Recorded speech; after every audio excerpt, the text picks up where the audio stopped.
Well, unfortunately, it finally occurred. We lost 95.7 the spot, which was like their version of Bob and Jack FM in Houston.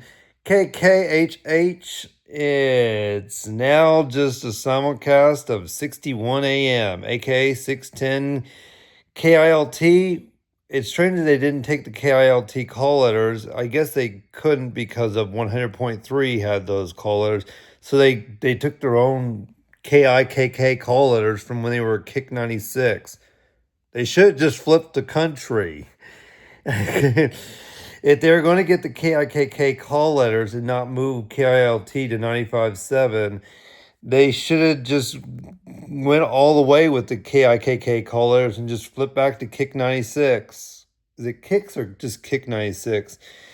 They did a nice montage that I didn't get to record of them IDing themselves as Kick 95.7, aka Kick 96. I really don't like it when stations round off the numbers. It's just because analog radio used to be a thing and now everything's digital.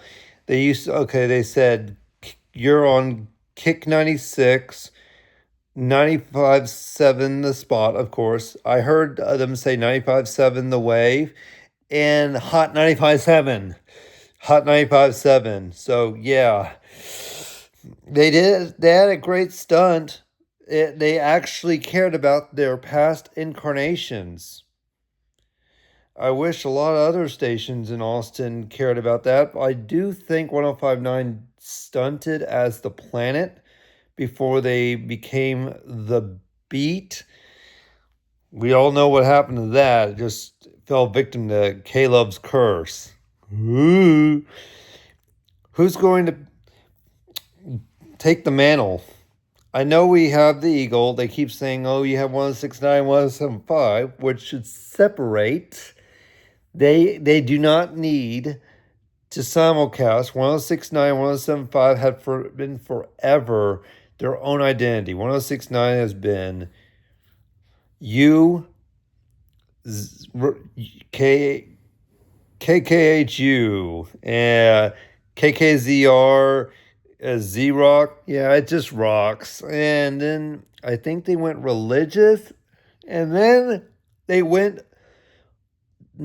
for a long time. 106.9 The Point lasted a long time, as best of the 80s and more. Get the point? Yeah. And they were the zone for a very short time. They didn't give the zone a chance. The zone was supposed to compete with the buzz. But that didn't work, unfortunately. So they just went the coward's way out and just started simulcasting 107.5. We ran out of genres, so we might as well just copy someone else. Just bear with us. We ran out of creativity there. Regardless, 106.9 needs to separate. When I'm in Houston, I can hear them both at the same time. It's redundant. It's redundant. I know I got a comment saying one covers the South, one covers the North. But when you're in Houston, you can get both at the same time. It's not worth it. It's not worth it. 95.7, shame on you. You should not have flipped to sports. If anyone should have flipped, it was 101.1. Either back to KLOL. They have the KLOL call letters. The call letters are just sitting right there on 101.1. And they're kind of being disgraced.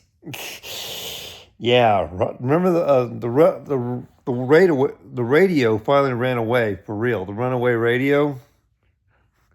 It was like, I'm getting the heck out of here. Yeah, 95.7 should have just gone back to country. 101.1 should have flipped back to Rock 101. Yes, I know the last few years of Rock 101 had just been mainstream, but they could have just tweaked the format.